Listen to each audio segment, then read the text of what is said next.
Hola a todos, mi nombre es Sergio y en esta lección vamos a explorar las listas y tuplas en Python. En Python las listas y las tuplas son como cajas virtuales donde podemos guardar un montón de cosas juntas. Aunque las listas y tuplas son parecidas, tienen algunas diferencias importantes que las hacen únicas. Empecemos explicando qué son las listas. En Python, las listas son estructuras que almacenan datos permitiendo guardar colecciones de elementos en un orden específico y con la capacidad de ser modificadas. Se crean utilizando corchetes y los elementos se separan por comas. Una característica importante de las listas es su flexibilidad para contener elementos de diferentes tipos de datos. Además, la característica de mutabilidad de las listas permite cambiar sus elementos después de su creación. Veamos un ejemplo. En este código exploraremos cómo trabajar con listas en Python. Primero, creamos una lista llamada datos, que contendrá otras listas dentro de ella. Cada una de estas listas internas puede contener diferentes tipos de datos, como números, letras o valores booleanos. La primera lista tiene los elementos 1 a true. La segunda lista tiene los elementos B3.14 false y la tercera lista tiene C7XYZ. Luego, utilizando índices, podemos acceder a elementos específicos dentro de nuestra lista de listas. La expresión datos entre corchetes 0 entre corchetes 1 imprimirá el segundo elemento de la primera lista, que es A. Expliquemos esto más detalladamente. En Python, datos entre corchetes 0 significa que queremos acceder al primer elemento de la lista datos. En este caso, la lista datos es una lista de listas, por lo que datos entre corchetes 0 nos devuelve la primera sublista dentro de datos. Ahora, como tenemos una lista dentro de otra lista, podemos acceder a elementos dentro de esa lista interna utilizando otro conjunto de corchetes. Por lo tanto, datos entre corchetes 0 entre corchetes 1 significa que queremos acceder al segundo elemento dentro de la primera lista de datos. Recordar que en una lista de listas los índices están distribuidos de una forma un poco peculiar. En este ejemplo, cada sublista tiene un índice que de igual manera inicia en 0 y también cada elemento de cada sublista tiene su propio índice que de igual manera inicia en 0. La declaración datos entre corchetes 0 básicamente lo que hace es localizar la sublista que le corresponde a ese índice. Y si queremos acceder, por ejemplo, al segundo elemento de esta sublista ya localizada, simplemente agregamos un entre corchetes 1, viéndose la declaración final de la siguiente manera: datos entre corchetes 0 entre corchetes 1. Y una vez entendido esto, podemos realizar muchas variantes. Por ejemplo, el uso de la declaración datos entre corchetes 1 entre corchetes 0 2.2 simplemente localiza primero la sublista con índice 1 y una vez dentro de esta sublista se aplica el método slicing, es decir, se hace uso de la declaración entre corchetes 0 2.2 donde 0 es el índice de inicio y 2 es el índice final. Recordar que ya vimos que es un slicing en el módulo 1. Bueno, y al final como resultado tendríamos una especie de rango. Ejecutemos el código para ver el resultado. Y como estamos viendo, tenemos como salida el elemento A, al cual le corresponde la declaración datos entre corchetes 0 entre corchetes 1.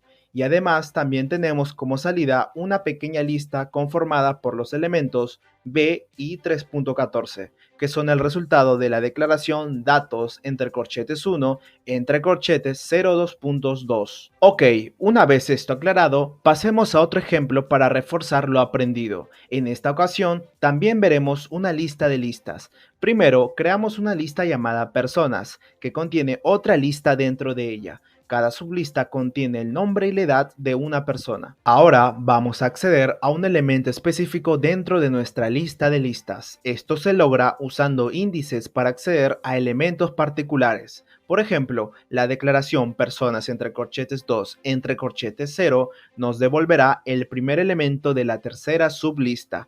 Es decir, cuando localicemos la sublista con índice 2, también hay que localizar dentro de esa sublista el elemento con índice 0, dando como resultado el string Pedro. Además de acceder a elementos específicos, seleccionaremos porciones de una lista utilizando el slicing. justo como vemos en esta declaración. Personas entre corchetes 0 entre corchetes doble 2 puntos menos 1 imprime la lista invertida de la primera sublista dentro de la variable personas. Esto significa que estamos imprimiendo la sublista de nombre y edad de Juan, pero en orden invertido. Pasemos a un siguiente ejemplo. Como ya mencionamos anteriormente, las listas son estructuras mutables, es decir, se pueden modificar, justo como vemos en este ejemplo, donde se está accediendo al tercer elemento de la lista mi lista utilizando el índice 2. Recuerda que la indexación comienza desde 0. Luego asignamos un nuevo valor de 10 a este elemento. Por lo tanto, estamos cambiando el valor del tercer elemento de la lista de 3 a 10. Al imprimir la lista después de realizar el cambio, obtenemos esta salida.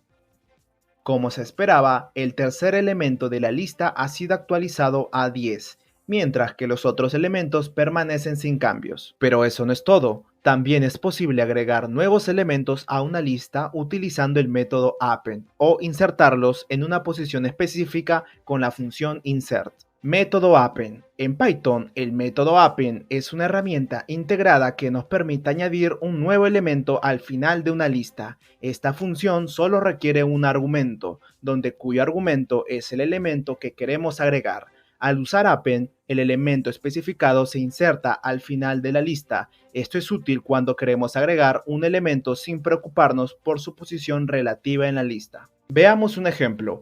Aquí la declaración milista.append entre paréntesis 4 agrega el número 4 al final de la lista llamada milista. Ejecutemos el código.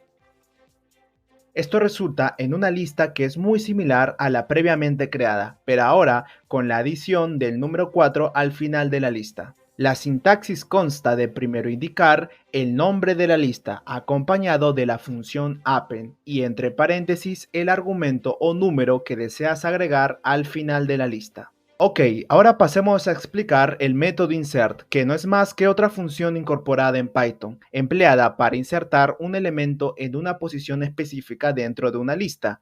Este método requiere dos argumentos. El primero es el índice que indica la posición donde se insertará el elemento, y el segundo es el elemento que se desea insertar. Veamos un ejemplo. En este caso, utilizamos el método insert para agregar el número 5 en la posición o índice 1 de la lista mi lista. Como resultado, el número 5 se inserta entre el elemento 1 y el elemento 2, desplazando todos los elementos a la derecha de su posición original. Por lo tanto, si ejecutamos el código, la salida será esta nueva lista, donde el elemento 1 sigue siendo el primer elemento, 5 se ha insertado en el índice 1 y los elementos 2 y 3 fueron desplazados un espacio hacia la derecha. Bueno, y ya para terminar hablaremos de las tuplas, pero ¿qué son las tuplas en Python? Las tuplas en Python son colecciones ordenadas e inmutables de elementos. Se definen mediante paréntesis, separando los elementos por comas. Al igual que las listas, pueden contener elementos de diferentes tipos de datos. La distinción principal con las listas radica en que las tuplas no pueden ser modificadas una vez creadas, es decir, son inmutables. Veamos un ejemplo. En esta ocasión tenemos una tupla de tuplas con nombres y edades. Como dije anteriormente, estas estructuras son inmutables, pero esto no significa que no se pueda acceder a los elementos de estas. Es decir, las tuplas también toleran las técnicas de la indexación y el slicing, justo como vemos en pantalla. La declaración información-personas entre corchetes 1 entre corchetes 0 imprime el primer elemento de la segunda tupla. Por eso es que se utiliza el índice 1 para seleccionar la tupla correspondiente a María y luego 0 para seleccionar el primer elemento de esta tupla, que sería su nombre. Luego la declaración información-personas entre corchetes 0 entre corchetes 1 dos puntos imprime todos los elementos después del primero en la primera tupla. Para eso se utiliza el índice 0 para seleccionar la primera subtupla y luego entre corchetes 1 dos puntos para seleccionar todos los elementos que estén a la derecha del índice 1 dentro de esta subtupla. Pero como no hay más elementos, solo obtendríamos como salida el valor 25. En general, en Python, las listas son más comunes que las tuplas. Esto se debe a que las listas son más flexibles, ya que pueden modificarse después de su creación, lo que las hace adecuadas para una amplia gama de situaciones. Espero que estos ejemplos te hayan sido útiles para comprender las listas y las tuplas. Por mi parte, eso es todo por hoy. No olvides practicar y experimentar con estas estructuras, y esta fue la lección 1 explorando las listas y tuplas en Python. Hasta luego.